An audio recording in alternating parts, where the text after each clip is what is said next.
To lock the planks together, hold the tongue and groove of the plank you're about to lay at a slight angle to the tongue and groove of the plank you're connecting it to, and click in.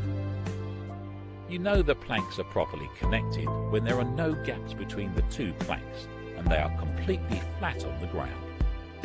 It's important the first row is completely straight, as all the other rows will be connected to. Click in the next plank, starting at the short side, so the long side comes to rest on the groove of the preceding plank. Slightly lift the plank to be laid of the preceding plank and press both into the groove, while lowering both planks simultaneously. Make sure the planks are properly locked into one another. Close small gaps using your tapping block and mallet. Once you've laid the first two rows, it will